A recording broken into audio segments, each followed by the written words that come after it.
You're tuned in to the Matt Dolphin Show. Only on Kitchen Sink Media. Now here's your host, Matt Dolphin. Well, hello there. How's it going? It's good to be back here. My name's Terry Bridgewater. I'll be your host again for tonight. I'm back. You boys in the booth better believe it. They're not too happy. They weren't too pleased with me last time I was on the show. But, you know, that's okay. I'll keep doing what I'm doing over here. I'm glad to be back. Of course, you know me. My name's Terry Bridgewater. I am on the janitorial staff here at the Kitchen Sink Media Studios. And I was begrudgingly asked by the lead producer, Brett, to take the reins of the show because Matt Dolphin is still not to be found. We don't know where he is. Apparently he was sick, but we checked all the hospitals. He was not in any of them. And then we did check his house, and he wasn't in there as well. But you know, no leads on anything. But what we do have for you is a couple of, I guess you could call them blooper reels, because that's what it sounds like they are. The boys in the studio over there try to get some new fill-in hosts for Matt's show to come on and try and take the reins, but nobody could take the reins from Terry Bridgewater, I'll tell you that much right now. But we actually got some clips here. I kind of snuck them in. I'm going to shut the boys out in the booth for a second. We're going to play these here. We got a couple of, so this first guy, I'll play it real quick. I'll just let it speak for itself. Alright, how's it going, everybody? Welcome here to the Matt Dolphin Show. My name is Tim Yumi. I will be your host for tonight. Matt is out again. Okay. You might know me as 90s Shock Jock Radio on 103.9 The Slop. Oh boy, I'm glad we didn't keep him. I'm going to keep playing it. I just had to pause it there. I'm not a fan of his voice. Sounds rough. It sounds very hard on the throat. Doesn't sound very nice, so I'm gonna play. I'm gonna keep playing this, but from the start of this, I knew I didn't like this guy, and I am glad he did not stick around. Out there in Kansas City, got fired in the late '90s as the rise of Howard Stern. I guess I was a little too rambunctious for their crowd over there in Kansas City, and I never went back. But well, I'm sure the people in the good city of Kansas City are glad he didn't go back there, Mr. Tim Yumi, because you're a little too rough on the radio. Howard Stern can be a little rough, but that man has got a sweet spot. Have you listened to any of his new show? Okay, the boys in the booth are ignoring me, so I'm just talking to myself right now, which I guess I basically really am. I mean, I'm talking to the listener, but I am by myself in this studio. Just got a bunch of darting eyes from the booth, so kind of feels like I'm being watched by a pack of hyenas out in there. But yeah, this I don't think anybody would like to hear this man on the radio, and I guess the good people in Kansas City are glad he is off their airwaves. But yeah, Howard Stern has got a real sweet spot to him. He was a bit of a shock jock back in the '90s, but it's good. His show has really evolved over the years. He's gotten better, but let's keep listening here. Yeah, now I'm here filling in for podcast hosts when they can't make their show, which apparently is not a lot. Apparently it's only this Matt Dolphin guy, which nobody knows where the hell he is. Don't like that. Don't like the cussing. I mean, I know it wasn't too much of a cuss word, but it's just it's a little rough. Let's keep going. Apparently on last week's show we had a janitorial staff member named Terry Bridgewater as the host, and let's just say he didn't have the edge that this show needs. Well, I might not have had the edge, but I mean, I did get asked to come back, Mr. Tim Yumi. I don't like you spouting my name out of your mouth like that. It wasn't very Christian of you, and from the sounds of your voice and what you've been talking about being a shock jock on the slop, it doesn't sound like you're very much of a Christian yourself. So pass, please. We're going to go to the next one because he was promptly fired from this position, which is not really a fireable position. How did you boys? You just asked him to leave? Is that what happened? you got security to escort him out. Okay. Yeah, he seems like a kind of a rambunctious man. Yeah, okay. He started to fight you? He seemed a little drunk. Yeah, I could see that. He seems like someone that would go on the radio, couple beers in, you know what I'm saying? So let's check out this other guy that tried to fill in. Well, hey there. Hi. How you doing? Let me turn this down. There we go. That sounds a lot better. Hi, how y'all doing? My name is Walterundy. I will be filling in for Matt Dolphin, who apparently is missing. The boys in the booth are giving me the thumbs up. Yep, yeah, he sounds pretty nice. I like him. Walterundy, he's got a nice, sweet voice. Why didn't he work out? Well, let's see. Matt Dolphin is missing. We don't know where he is. Apparently, the staff here at the Kitchen Sink Media Studios went over to his house, and he was not there. The door was broken in, and there was letters from a Russian mafia. So it might not have been COVID as we expected, or it still could have been. Maybe it was COVID, and they took him, and the Russians are trying to get some sort of vaccine. That could be a possibility. You never know. Oh. Well, yeah, you never know. I mean, it could be the Russians. They've been meddling in a lot of stuff, apparently. Okay, yeah, that that sounds kind of a little crazy, if I can say so myself. I mean, I don't think Matt Dolphin, a local podcast host here, is going to be involved in any Russian mafia. This guy sounds like he's got some delusions of grandeur about what happened to Mr. Matt Dolphin. We still don't know. Like I said earlier in the podcast, we do not know where he is, but I do not believe it was any sort of Russian mafia. These guys did go through his Facebook page, and it seems like he's got a lot of conspiracy theories about that type of stuff. And, me myself, Terry Bridgewater, I don't like to get involved in any of those type of conspiracy theories. They're the devil's work and none of my business. So we're going to keep moving on. So those were two of the hosts that tried to take the reins here. But there's only one man that can take the reins, and you're listening to him right now. It's Mr. Terry Bridgewater. Thank you very much. Okay. So we're going to be taking a look at a story here.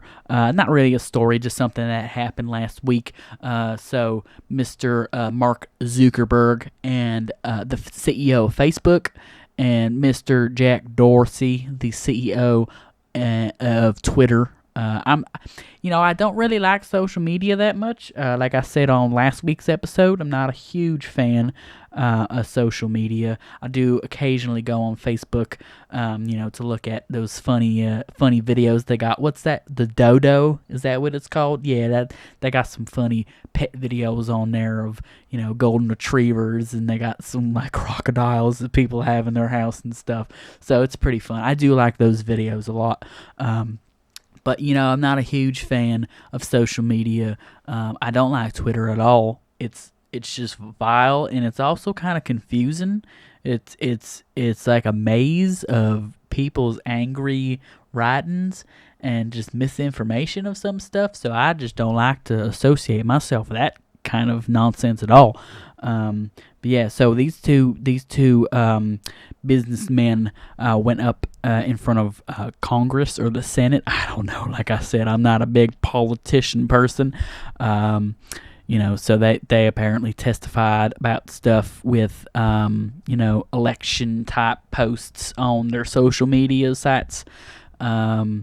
And they were talking a whole bunch of hullabaloo about that. I don't really want to get into too much of it. I don't know much of it, so I just wanted to make a quick comment.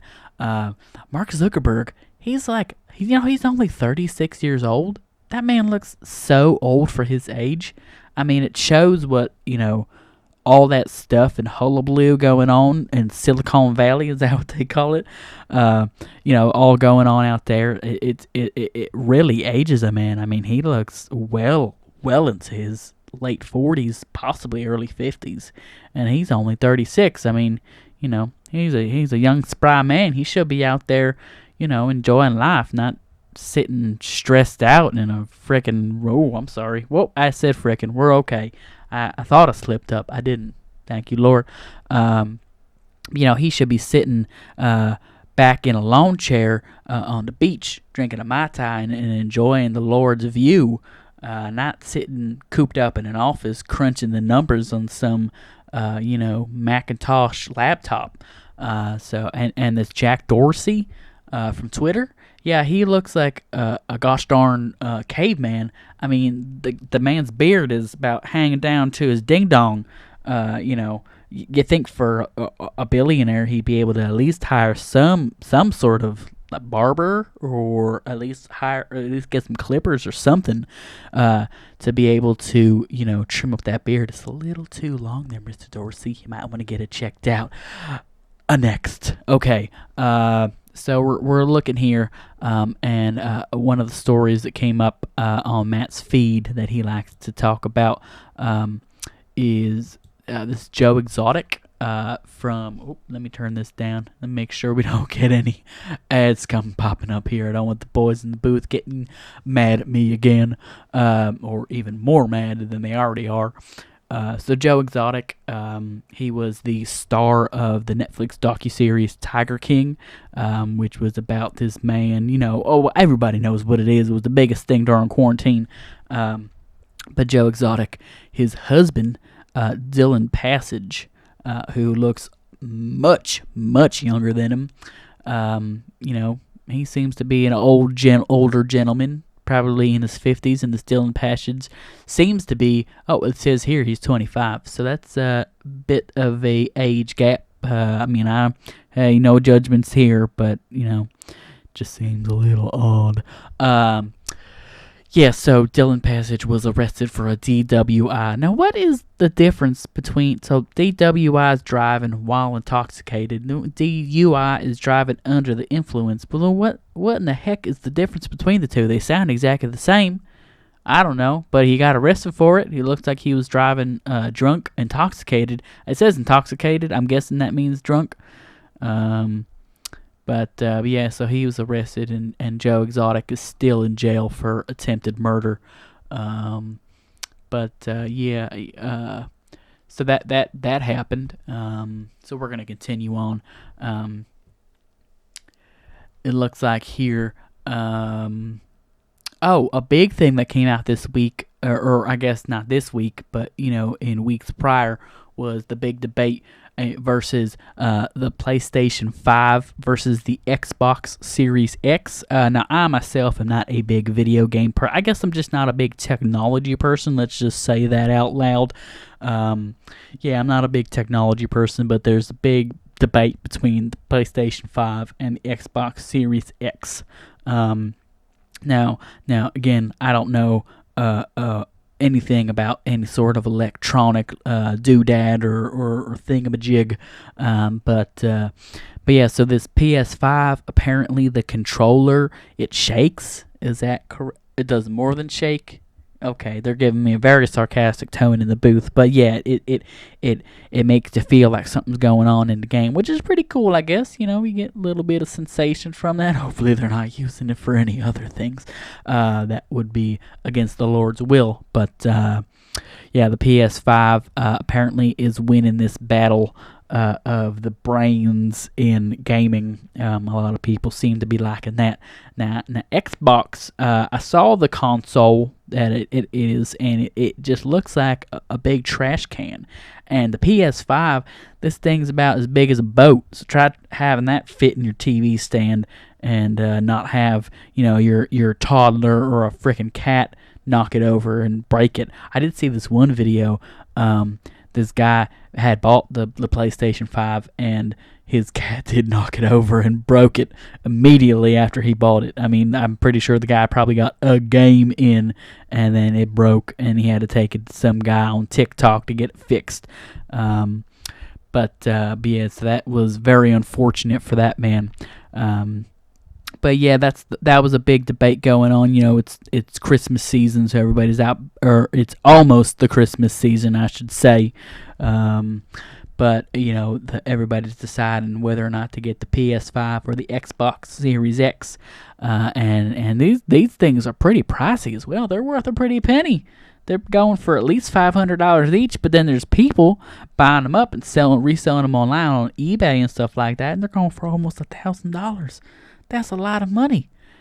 You know how much you could give $1,000 to your local parish and make that better. How about you do that instead of buying yourself an PS5 or an Xbox Series X? That sounds a lot better. Donate it to your parish. Help the Lord. Please and thank you. One thing I also wanted to discuss is the iPhone. I guess this is Matt Dolphin's sort of technology segment that he does every other week or something. I don't know. The boys in the booth are just sending me this itinerary, and I'm just, talking out of my butt here. So iPhone 12, it came out a couple months ago, I believe, maybe a little longer. But yeah, it's out. And this thing, they made it huge, but they also made a smaller version of it. Now, I feel like we're going backwards in time here, because my phone is about as big as a flat screen TV right now. But, it seems like we're going, they made phones huge, and now they're making them smaller again, which is stupid. Just choose one size for everybody. My phone is huge. I can sit this up in my bed, and I only got a little corner of the bed left for me and the wife. So yeah, make up your mind, phone companies. Apple, what are you doing? Coming out with a new phone every year. Do we really need a new phone every year? Is that what we've come to? Seriously? They don't come out with a new Bible every year. And that's the number one selling book in the world. They don't come out with a new one every year. Maybe they do, I don't know. But at least I don't think they do. Why do we need a new iPhone every year? Just to update some stupid app or to get a freaking emoji on your phone? Really? Android phones aren't better either in that aspect. They come out with new phones as also, but it just feels like Apple makes a huge deal about all this stuff. I don't know. I'm just jibber-jabbering here. We're going to move on. Thank you very much. Looks like we got some voicemails in from listeners. Let's have the boy. Can you bring them up, boys? Okay, they're actually being nice right now. Thank you, boys. Thank you for your help. Okay, so let's listen to this first voicemail here. Here we go. Hey there, Matt Dolphin. Love the show. Long-time listener. I just wanted to, talk about the coronavirus restrictions. I kind of think they're bullshit, but I don't know what everybody else thinks, at least what you think, but, okay, yeah, that's it, bye. Okay, very abrupt stop there. That man seemed to be a little disheveled. Maybe he smoked about a carton of cigarettes before he got on the phone. But he's talking about the COVID restrictions and everything going on. There's apparently a second wave in motion in the United States. I don't think the restrictions should be known as bullshit. I guess they do help with spreading stuff, with stopping spread and stuff. I don't know. I just like to kind of keep a neutral balance on all this stuff. But sir, I don't think you should say they're bullshit. You kind of sound, he's got me cursing up in here. Oh, Lord Jesus. Oh, I don't think you should say they're bullspit. But yeah, sir, you should maybe rethink your life. To give yourself a Hail Mary real quick, and not the football pass. I'm talking about the prayer. And, maybe reevaluate your life and stay inside for a little while, because you seem like you'll be spreading some stuff. Next message. Yo, what's up, Matt? I just wanted to see if you saw that whole Rick Moranis getting the shit kicked out of him thing. What your thoughts are on that. He makes his appearance with Ryan Reynolds in a commercial for the first time in 30 years, and then gets the shit kicked out of him in New York. Kind of spooky. I don't know. Maybe it's the Illuminati. Who knows? Bye. Okay, a bit of a weird voicemail there. Yes, Rick Moranis, the actor most notably from the 80s in movies like Ghostbusters and Little Shop of Horrors. He was also in the Honey, I Shrunk the Kids franchise and other such things. He did get a little socked in the face by some man. Luckily, that man was apprehended, and he will be facing justice soon. But yeah, it was a bit of a sad tragedy that America's sweetheart Rick Moranis got punched in the face while walking through New York City. But I guess it's what you might. You gotta keep your your wits about you when you're in the Big Apple. I mean, I was there once, and this guy came up to me and tried to he tried to sell me some candy on the subway, and I didn't know what in the heck was going on. And then, I had the guy sitting next to me. He said, it's okay. He's just selling candy. So I did buy a Kit Kat from him. Apparently, the money was going to his basketball team to buy new jerseys. So, not New Jersey, the state, new basketball jerseys. So I was very happy to oblige him and give him money. But it was very, I guess it wasn't the same experience as Rick Moranis getting punched in the face. But, the Big Apple does throw a bunch of surprises at you. So we hope Rick Moranis heals up well and his family is doing okay. Okay, next message. Yo, what up, Matt? Just wanted to give you a quick call, see what you feel about this whole Tekashi 6ix9ine thing.